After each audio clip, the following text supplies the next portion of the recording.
Welcome to Out of My Mouth, the program where raw thoughts meet unfiltered conversations. Join us as we dive into the depths of human experience, where we share stories, perspectives, and insights that just might challenge the status quo. Get ready to laugh, cry, and ponder the world around you like never before. This is Out of My Mouth.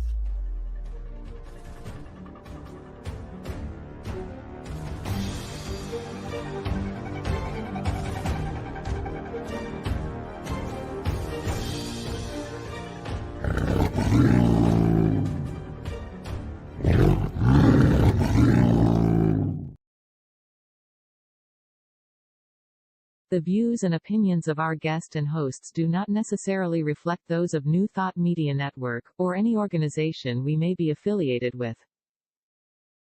Here at New Thought Media Network, we welcome freedom of speech and courageous conversations. There are many topics that can be difficult to navigate. Challenging the status quo and engaging in lively debate is important to expanding our understanding of one another, and life in general. Creating a peaceful world doesn't happen because no one disagrees, it happens from a willingness to understanding one another. In our programming, we strive to expand consciousness and assist people in creating remarkable lives. Your comments are welcome at info@ntmedia.org. Good afternoon, or good morning, or good evening, wherever you are in the world. You're watching Out of My Mouth, and whatever comes out, who knows? Conversations for a changing world, and we do have courageous conversations here. I'm Barbara Jean. And I'm Cheryl Rogers. And I will begin today with our land acknowledgement. And as we gather today, we acknowledge that we're standing on the historical land of the Wendat peoples, and more recently that of the Mississaugas and the Haudenosaunee nations, now home to many diverse First Nation, Métis, and Inuit people from across Turtle Island. May we walk alongside our Indigenous family, recognizing our shared stewardship of the earth. Let us carry forward the spirit of unity, understanding, and resilience that we've been reminded of through our reflections. Let us hold in our hearts the intention to learn, to support, and to advocate for justice and sovereignty for us all. In doing so, we acknowledge our interconnectedness and the strength that comes from standing together in truth, respect, and love. May this intention guide us in our actions and thoughts, inspiring us to contribute to a world where the dignity and rights of all are honored. Let us be mindful of the role we play in this ongoing journey towards healing and unity. And by making this acknowledgement, we strive to be allies and take an active part in reconciliation by honoring the land, the history, as well as the unique heritage and culture of the Indigenous peoples.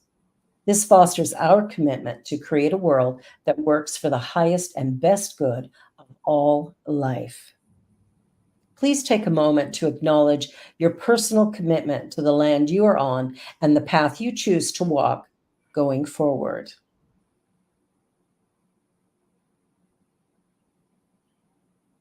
Miigwech. Miigwech. Thank you, Barbara Jean.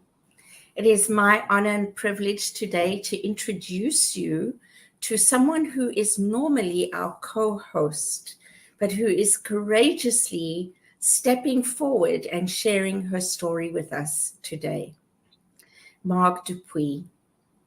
Marg is a lifelong learner, explorer, seeker with a can-do attitude. She's a yoga student for over 40 years, a Reiki master, and has been a practitioner of other modalities. She's inspired by spiritual mentors such as Wayne Dyer, Neil Donald Walsh, Charles and Myrtle Fillmore, and so many more.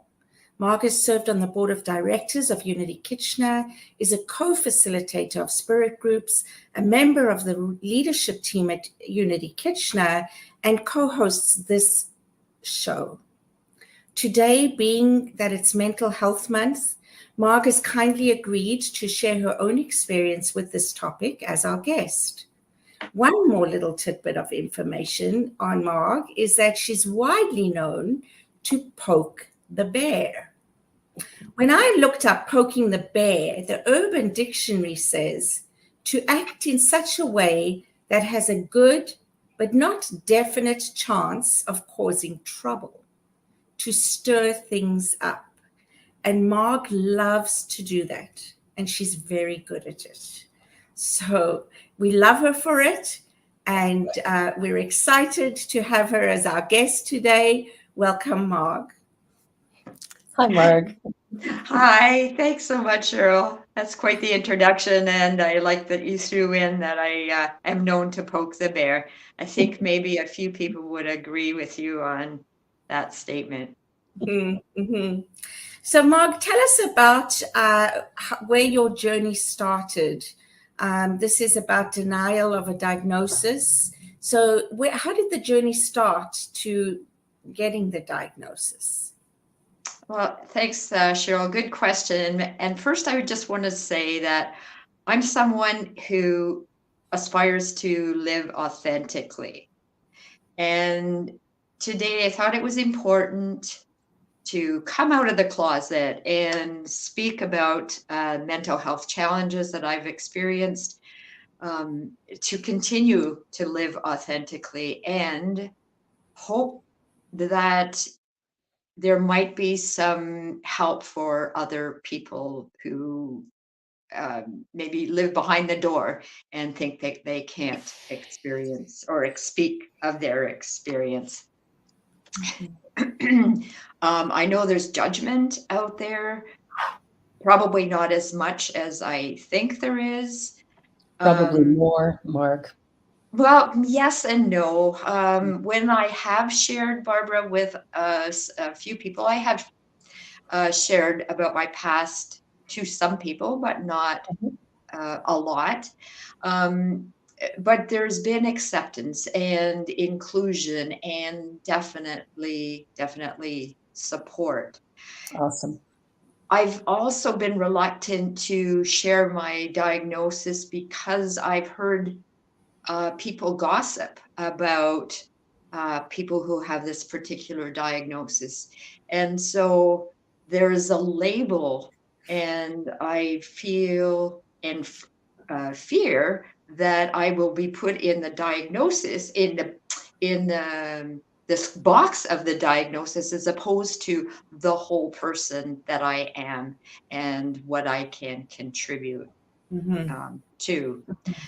So I probably come back to more of that later, Cheryl and Barbara. But for now, answering your question, the journey. So, as you mentioned, I worked full time. I did a number of different modalities, studied, admired different inspirational speakers. I read books, and I followed that path. And then my body, about 17 years ago, I'll say it failed me. So I went from somebody who would walk a mile for an hour, I should say, every day before work. So getting up at 6, very strong. And to a person who could have it was difficult to walk across the room. Yeah. And for 6 months, I fought to go back to work. I had a supportive working community, and they were not pushing me out the door. I just could not physically do that, no matter what I tried. And then depression set in. I might cry. And so depression, not me. That's not me. That's for somebody else, because I do all of these positive things. So how could I possibly be depressed? I worked with a doctor, 2 doctors actually, both of them helping me use natural products to bring me out of the depression. It wasn't working. And one of the doctors said, Marg, do you think you live and think in a balanced way? And I said, well, yeah. And he said, well, if you think natural supplements, etc., are the only way that would help you, perhaps, you're not thinking in a balanced way. Pharmaceuticals are okay too. So then the journey continued with starting medication. And it took a long time for medication to kick in. My body rejected a lot of the medication. And finally, after a lot of trial and error and a very patient doctor, she was able to come up with a cocktail that was effective for me. Before the treatment was successful, I was not suicidal, but I had suicidal ideations. I did not want to be here. I didn't want to follow through with anything. I almost jumped out of a car once because I was so anxious. Yeah, and so I'm very grateful that the medication worked. I'm going to stop talking now in case you have questions, and I'll come back to more. Well, it's mental health, especially since COVID, has, I think, ramped up quite substantially. And I sometimes think that part of the challenge is that we're not spending enough time in person with people, that we're not connecting in a way that helps us to actually feel supported, appreciated, admired, respected, whatever, because we're all by ourselves most of the time. Do you think that separation has improved or worsened the situation for yourself, possibly, or for others? For myself, no, the separation has not had an impact on my mental health, thank goodness. As a matter of fact, it's because of Zoom, because of this show, because of spirit groups, etc. I feel like I've been thriving and growing and whatever. However, I have heard others experience depression because of being, what's the word? Insular, not connecting with people. Yeah. I would like to go back to something you said, Marg, which, both of you, you said that nowadays people are accepting and supportive, and I wonder if it's because of the people that you hang out with. That was the question I was going to ask too. Thanks, Cheryl, because that's kind of where I was going. Because I can relate to everything you're talking about, right? I have the same diagnosis, and I've lived with it for years and years and years. And maybe not exactly the same, but in the mental health realm. Like in the workplace, was it differently received? Did they know? Were you still working or were you not working? So those kind of questions for me, what environment were you in? Because as much as people talk about removing the stigma and, Bell Let's Talk and all these things, I still feel that stigmatization. Yes, I feel there's a stigma, and I want to get the stigma out of my head. I want to be out there so that I'm seen by other people as well as myself as a whole person. So Yes. my diagnosis is not who I am. It is a part of who I am. And had I not accepted it, I don't know that I'd be here, because I wouldn't have received the help. And so because of all of the treatments, the medications, et cetera, that were not successful, my doctor said to me, I need to try you on a medication for bipolar. And so I responded to it. I was reluctant when I was first told that I may have a form of bipolar. I was quite surprised. There's where the denial came in. Like, I don't think so, not me. I had my own prejudice against that diagnosis because I'm not them. I'm not the people out there. That's not me. And so, again, I'm glad I accepted it because I've experienced the help that I needed.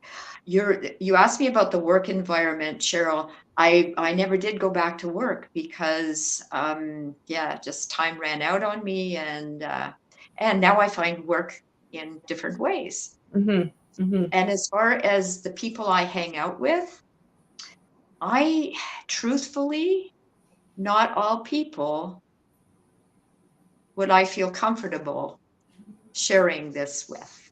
Right.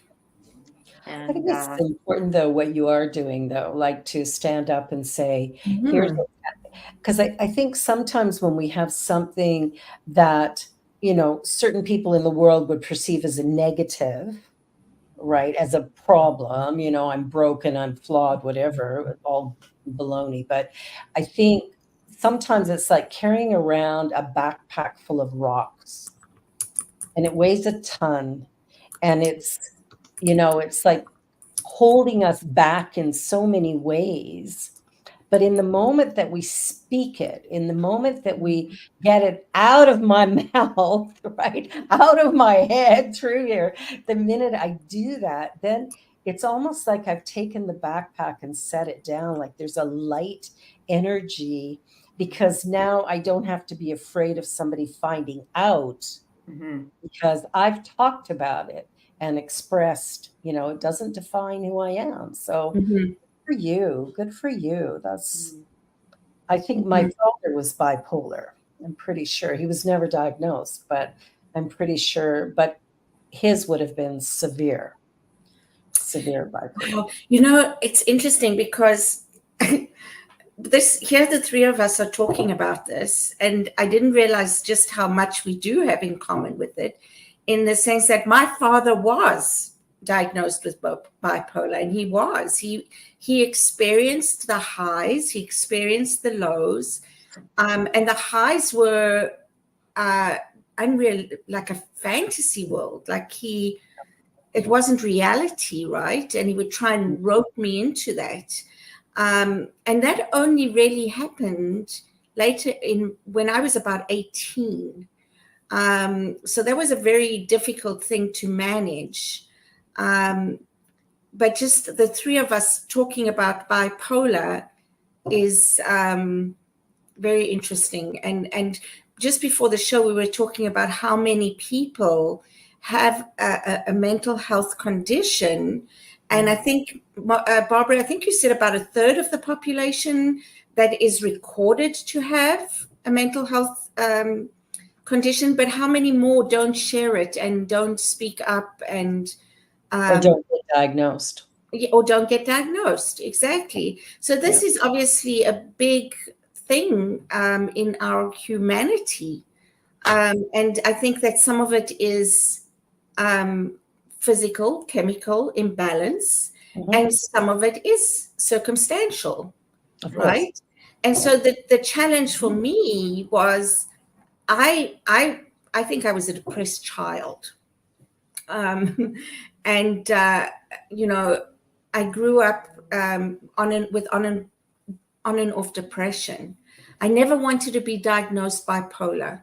I've been diagnosed as a depressive. I have been on medication for many, many years, but not to call me bipolar, because I don't have those unrealistic Right? So you talk about that, and maybe I'm in denial. Who knows, right? What's fascinating, though, is what Mark just said is like when she got that and got the right meds, ta-da, Yeah, look at her. I mean, she's yeah, doing amazing, yeah. right? And it's interesting how we don't want a diagnosis of this, and yet it That's a might good be the point, very Barbara. answer Yeah. to, the fact that you've had a diagnosis of depression forever. Yes. But you see, that's a good point, because I had very bad postnatal depression with both my kids. I was told that gets worse with every child. Same.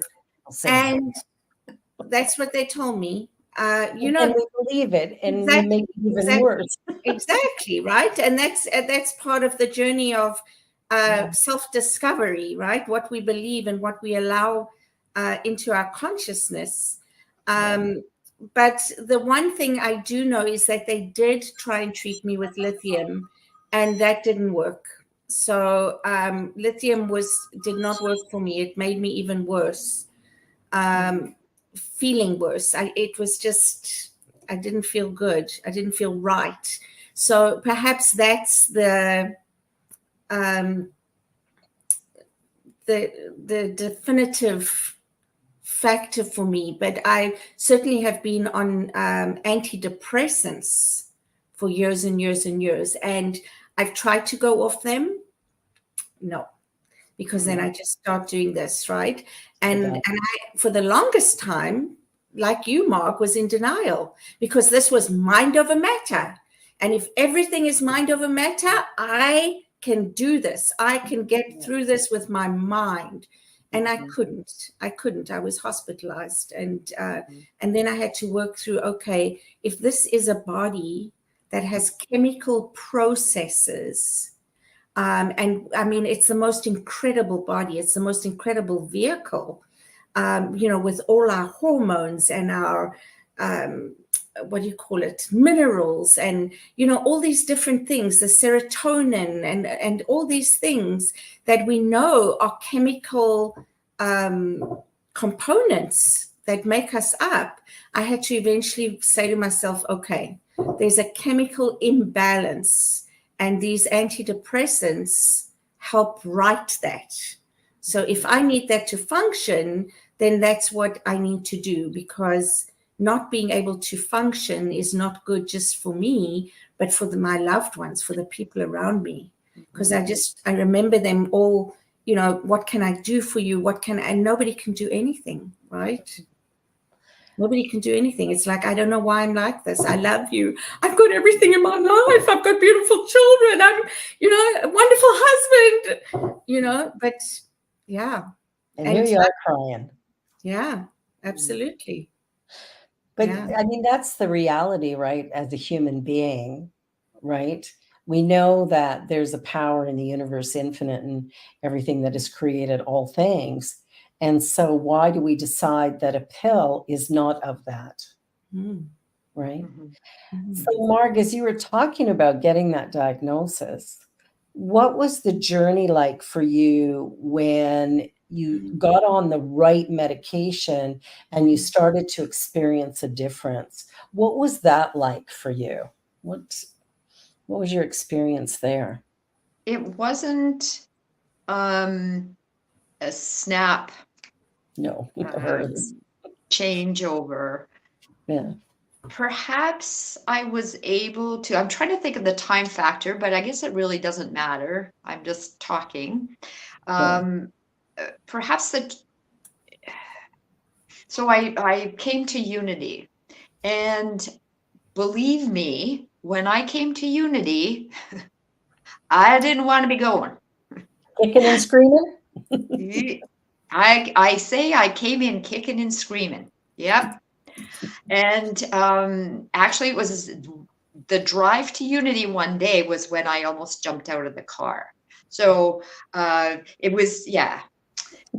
But my involvement in unity, it's about the living in unity, not so much about the principles and the whatever that's in the textbook. It's been my experience in living in unity. I slowly became involved. There was something in me that knew I'm a doer. And so what can I do? So I offered to help out in the office. Mm. When I first started helping out in the office, I was afraid to use the photocopier. That's how low I was. And if anybody knows me, they know that I'm very much in my head. I'm a very practical person, so I'm not somebody that goes and does things irrationally and whatever. But so I, figure things out. But I was afraid to use the photocopier, and so it was a slow progression. Doing more things in the office and eventually going on the board and so on and so on. So does that answer your question? It wasn't a black and white, I had these magic pills and there I shifted into the old me. I guess I slowly created a new me.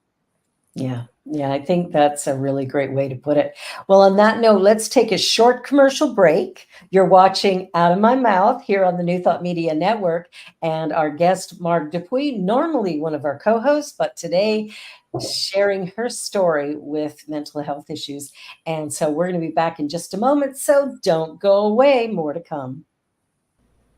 Please help us say thank you to our organizational sponsors, including the Hepperlin Foundation, Affiliated New Thought Network, International New Thought Alliance, Science of Mind Archives and Library Foundation, Center for Spiritual Living Denver, Center for Spiritual Living Midtown, New Thought Philadelphia, Planned Happiness Institute, Summit Center for Spiritual Living, One Heart Retreats, Center for Spiritual Living on the Lake, Unity Spiritual Center, Kitchener, Om Center for Spiritual Living, La Mesa, Satya Center, Center for Spiritual Living, North Jersey, Unity of Savannah, and Center for Spiritual Living, Seattle, as well as all of our individual donors. Thank you for making New Thought Media Network a place to be. Please come be you. And remember, like, share, and subscribe.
And we're back. So, welcome back. And before we move on, I'd like to invite our producer, Deja, to come into the room and share something with us as well, because I know that this triggers something in her too. So welcome, Deja. Hi, hello everyone. First of all, Mark, thank you for being brave enough to share your story with us. I really admire you, not only for that, for many, many things, and Cheryl as well for sharing also your story with us. And I can relate with both of us. And for people watching us, that they are having this thoughts or feelings that they don't really know what's going on, please know that you are not alone, that there is help out there. Sometimes we share what is going on with us with people that cannot not understand, people Mhm. that will judge us, but that doesn't mean that no one will understand. And there's help out there. I have suffered from depression as well many years. I tried to get the right medication, and you already mentioned that it could be emotional, psychological, but also the brain is an organ, just like your stomach or your pancreas or your heart. The thing here is that the symptoms are in the way we think, the way we see life, but that doesn't mean that it's something that we just invented. Mm. It's an organ that it's damaged, but Mhm. can be um, fixed with the right medication, and also with other alternatives like, well, meditation, uh, getting along with other kind of people that don't judge you, people that try to understand you, people that encourage you, and not with that people that say, oh, you are lazy, oh, you are not doing enough, oh, everything is in your mind. So please Yeah. know that there is help out there, and yeah, don't give up. And I have been struggling as well. I have my ups, I have my downs, but also it has helped me a lot to surround myself with loving beings like Mhm. the three ladies I'm sharing the screen right now. And so there is help out there, and don't give up. And thank you. Thank you, Thank Deja. you, Great reminders. Deja. Yeah, good reminders. And absolutely, if anybody's feeling down in the dumps, or just yeah, just not wanting to be here today, reach out and call someone. Yeah. And speaking of call someone, I know a few years back, it was pre-COVID, and I had a slip, and I was feeling quite depressed. And a dear friend of mine called and said, "Hey, do you want to have a coffee?" And I said, "No, thank you. Anyway, I'll pass." And probably a day or two later, there was a knock at the door, and there was somebody standing there, and she said, "Can I have a coffee?" So she sat there with me, and I wasn't going to refuse her. I mean, I wouldn't want to be rude. I could say over the phone or an email, "No, I don't want company." Mhm. And anyway, Cheryl appeared and just sat in the living room with her coffee. Mhm. And it is important to be open to support as well. Mhm. I'm a person that I have a difficulty asking for help, Mhm. and although I really didn't feel like being social, Mhm. that act remains with me Mhm. today. It's So interesting how somebody stepping up in an unusual way like that, Mhm. where we might consider it overstepping or pushing boundaries, that very thing saved my life. And mm, I was going through a state of depression and was suicidal, had planned everything out. I was done, Mhm. and my phone rang. mm, And of course, it was back in the day when I wouldn't even consider not answering it. It was like, you got to answer the phone, it's ringing. Mhm. So as I was heading out the door to take my life, that was the plan. I was interrupted with a phone call, and it happened to be a woman who attended the church I was going to. I didn't know her. We had never officially met. We'd never had a conversation. And she phoned me up and said, "You've been on my mind, and I can't get you off. And I Wow. know you don't know me, but I sit 3 rows behind you at church, and you're on my mind." And so I had to call. And I tried to get rid of her. I tried and tried. And finally I broke down into tears and went, oh my God. Wow. Yeah. This is somebody who has stepped in because of some inner nudge. Yeah. And we can call it whatever we want. I Mhm. call it that intuitive knowing and our infinite connection with the absolute, right? With Mhm. that, like if we're energy systems, we're all connected. Mhm. And she was getting something that was pushing her enough to phone a stranger. Yeah. Yeah. Say, what's happening? And eventually I broke down and told her. And of course, still here. So, but, Lucky you know, I have us. to go in and Thank out. you. Yeah. Yeah. But I've never felt suicidal since. Mm. That was a very loud, like, holy crow, you're here for a reason. So just Yeah. Yeah. get to it, get to the work. Yeah. Yeah. Yeah. Yeah. Life, eh? Yeah. I wonder if there's anybody, and maybe somebody can put in the chat if they have, who's never experienced a time of depression, even if it was a week, a month. Do you know what I mean? Like, Day and an hour. yeah, biorhythms, right? I haven't learned. I remember many years ago learning about biorhythms and the up and the down and things like that. And we are beings that are impacted by energy, right? We are energy. We have an energy field. So that coming into contact with others, coming into contact with what's going on in the environment, those kind of things, I think naturally will have an effect on most of us.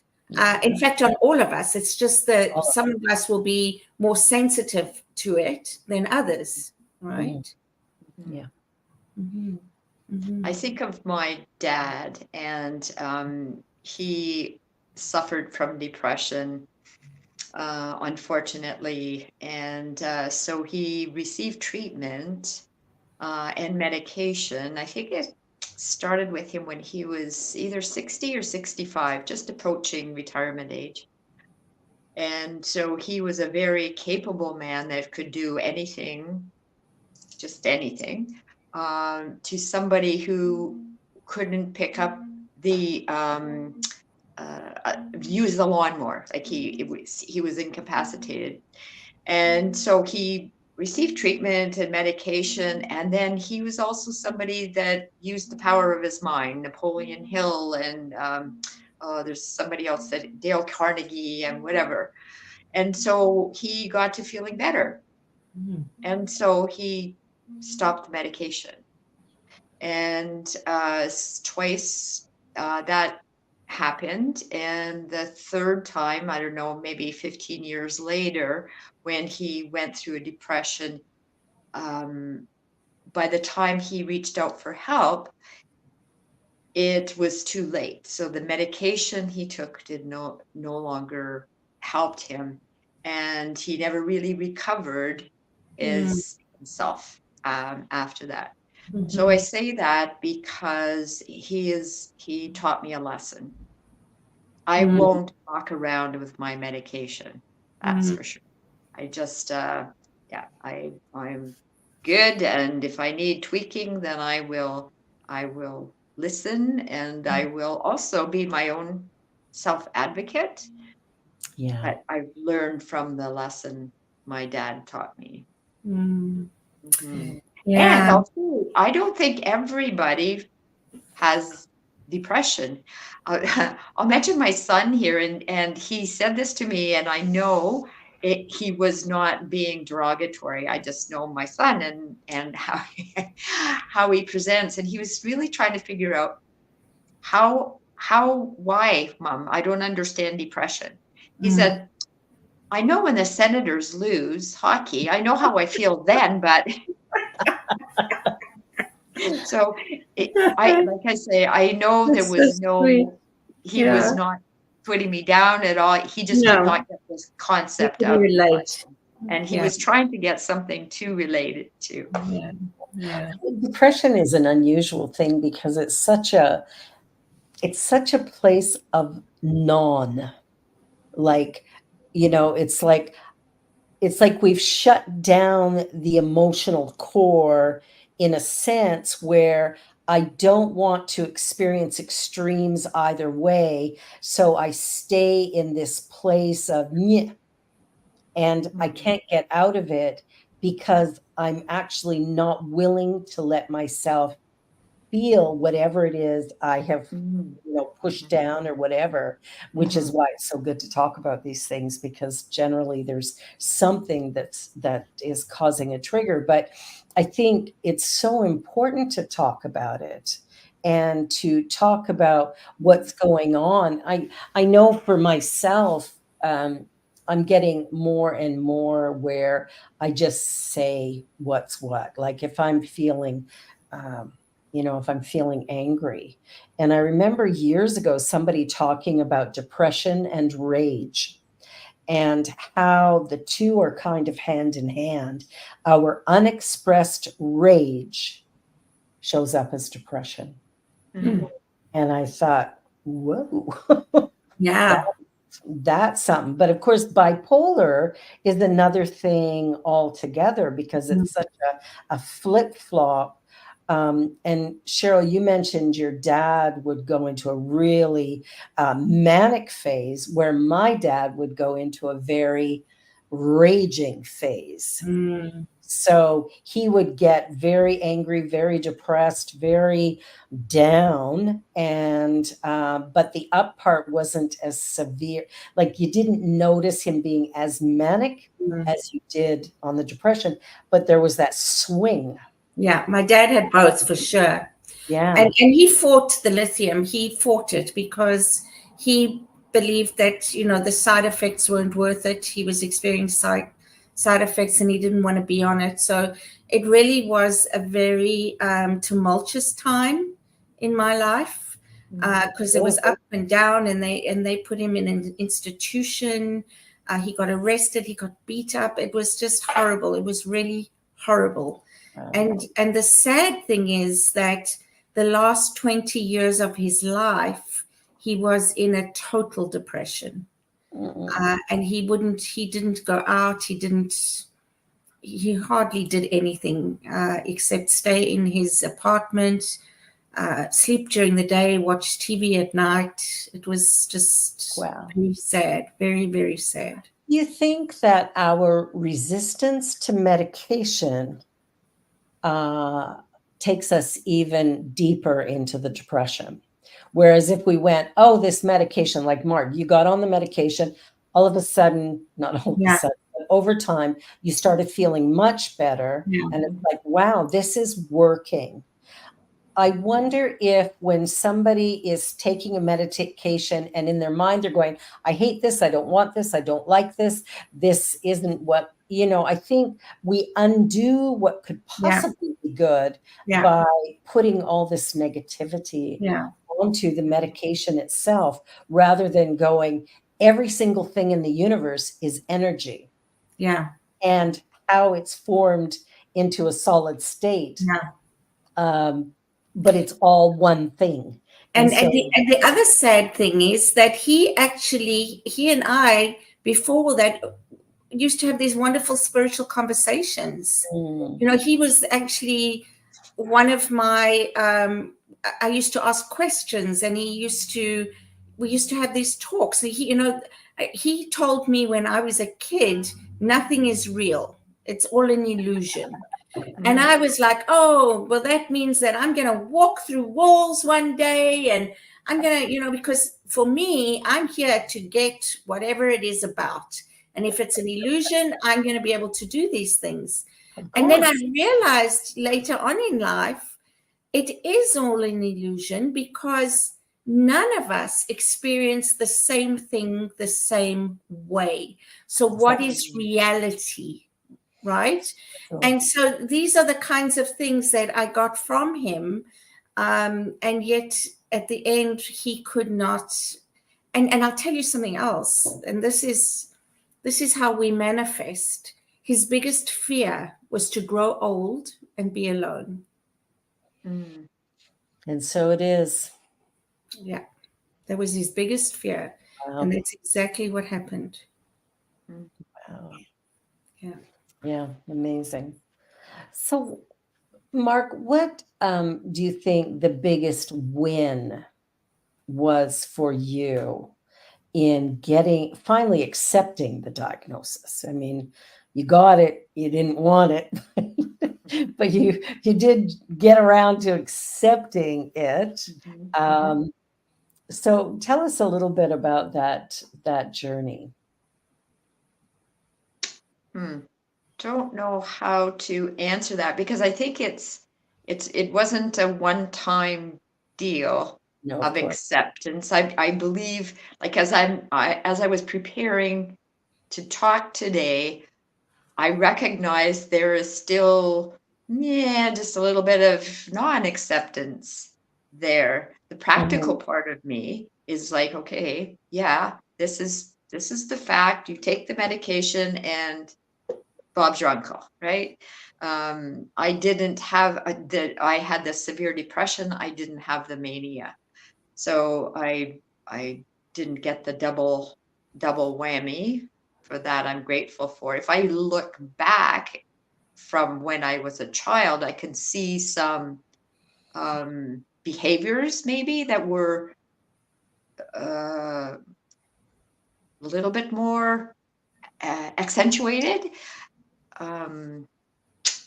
But not like your Hollywood portrayal of what a manic state would be like. It's just slightly elevated. Maybe ask the question in a different way, or ask it again, Barbara. So your journey to wellness. Yeah. How has that manifest? Like, when you think about where you were prior to the diagnosis, and now where you are with an effective medication that's really working and supporting you, what do you think the overall shift is? Like, how is life today compared to then? Oh, tons better. And I believe I got to where I am now because I eventually, fairly recently, learned how to say yes. I had the knowing way back then that I couldn't sit in my pity party pot. I was open to coming into a new experience through Unity, even though, like I said, came in kicking and screaming. They weren't going to tell me nothing. And they still don't. Like, people like Unity, they still don't tell me anything. I live through it. But my step into, okay, what can I do in the office? What can I help with there? And I continue to do these things. I continue to say yes. I continue to further my education in what can I do next. It's who I am. It's who I've always been. I just do things in a different way now. I'm doing things that I didn't ever think I would do, such as speaking today. And being part of this team, and Being part of I the love team. that you're saying yes. I think yes is a really good answer. That many of us, because I think sometimes we're saying no to things out of fear, out of guilt or shame, or I can't do it. Yeah, I can't do that. Yeah. So I think there's sort of like a low self-esteem almost, like there's no way I'm going to be able to do that, so I'll just say no, because it's going to, like, I think there's a lot of reasons why we say no. So just saying yes, because I remember when you said yes to be on this show, to be a co-host, it was like, yes. Yes, I think so. But here you are. And you've been a great asset to the show, for sure. Absolutely. Thank you. Yeah. I remember too, Barbara, when I said, oh, you know what? I think it's really a good idea if we talk about mental health, blah, blah, blah. Oh, yeah, okay, I'm cool to do that. And then I got thinking, okay, well, I'm not going to have anything to say, really. How am I going to fill an hour, you know? And I know it's not all about me, it's about the conversation, but I had this pressure on myself. Wasn't willing to say no. Mhm. And Barbara reached out to me and she said, okay, let's have a conversation, Mark. So we talked maybe For 10 over an minutes, hour. maybe it was an hour and a half. I don't know. So then I was like, yeah, okay, we do have enough to talk about. Mhm. Mhm. Well, it is such an important topic. And I think, when I look around me today and I look at the world and the condition it's in, people are afraid, they're tired, there's just so much overwhelm. Mhm. And then there's guilt, shame, all that piled on just for fun. Mhm. And we wonder why we've got this mental health, probably crisis Yeah. at the moment. And the only way to get through it is to get real about it and start having conversations and sharing our stories and helping each other to realize that it doesn't define us. It is Mhm. an aspect of an experience we're having. It's not who we are. And I think that's an important part of the message that people need to know. I mean, you're still you. Mhm. I'm still Cheryl. I'm still Mhm. me. Mhm. Deja's still Deja. It's like we're Yeah. all good. Yeah. And we experience Yeah. this. Yeah. I think it's really good to have the conversations to um the word came normalize it. It came to my Absolutely. mind, right? Because it is such a widespread experience. And so it's really more about how do we be with that and how do we support each other and how do we, look at some of the systemic issues about, where and how depression can start when it becomes emotional and psychological. Because there's both and, right? And I think really being more mindful of connecting, of saying yes, like you've said, Marg, because I can tell you most of the time that I was in depression, I didn't want to go anywhere. I didn't want to see anyone. I didn't want to speak to anyone, Yeah. right? So also being aware of people and what they're going through and maybe, yes, taking a risk and overstepping the mark, let them throw you out, but sometimes maybe they won't. They'll just open the door and say, come in, right? So I think it's all those things that we Yeah. need to really contemplate and Yeah. think about and contribute to, right? Because it's not a them and us issue. It's ours. It's ours, and it's about who we are and how we be, not just as the experience of it, but as somebody who is a community outreach person, a community member, a friend, all those things. So on that note, Marg, what was it? I mean, Cheryl came and knocked on your door, ordered a coffee from you, and being a nice person, you couldn't tell her to get the hell out. So, Exactly. so you had to let her in. Yeah. What was going through your mind when you opened the door going, Holy shit. What am I going to do now? Well, to be truthful, I really couldn't appreciate that what was happening for me. Do I appreciate Cheryl as a friend? Definitely I do. But it was a chore. It was a Yes. chore for me to open that door. It was a chore for me to get the coffee, but I'm a, gracious host. So therefore I'm going to get that damn coffee for her. Geez. And And hopefully she won't stay too long. I know. I was like, It was like me on the phone, like, okay, I gotta go. I got somewhere to be. Gotta go, right? Yeah. But Cheryl was not pushy with conversation. Although we did have some conversation, she didn't insist on me engaging in conversation, which is not normal for no. So she was. But she understands depression, and so she Yeah.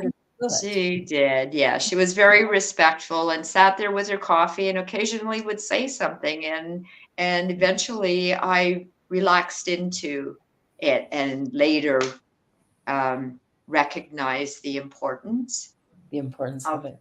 her presence, and I think just later also recognizing that I did need her. Oh, yes. Yeah. Well, we have 4 minutes left, if you can believe it. Mhm. This could be a 2-hour show. So what No, I'm good. what final thought would you like to leave people with today, Marg? Thank you for listening to me. Don't be afraid to reach out for help. I just think it's important to share, and I don't want to give anybody direction, but I'm just grateful to have had this platform and hope it helps someone. Thank you, Penny. And what about you, Cheryl? What final thought or what would you like to leave people with today? I think, first of all, grateful, Marg, for us to all have this conversation and for your being willing to be on the podium, to say. Thank you for being courageous enough to do that. I think for me, I find that the more you talk to people and the more you open up, even just one-on-one, the more you find you have in common. Yeah. Yes. Right?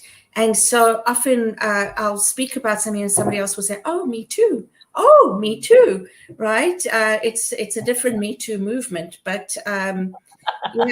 I would encourage people to open up a little bit more and to take that risk of being vulnerable and sharing some of those things with others. Absolutely. Those struggles, yeah. Because look what we found out today. All of us have a bipolar depression connection. Yeah. Wow, that all fit together. The thing, what you said, Cheryl, is exactly right. As we talk to other people, we start to realize we have a whole lot more in common than we have that's different. And I think having those conversations, we start to see that life really is happening to and through all of us. And so the only thing I want to say is if you're experiencing any of this and somebody reaches out to say, hey, how you doing? Don't say fine. Yeah, we know what that stands for, right? We know what that stands for.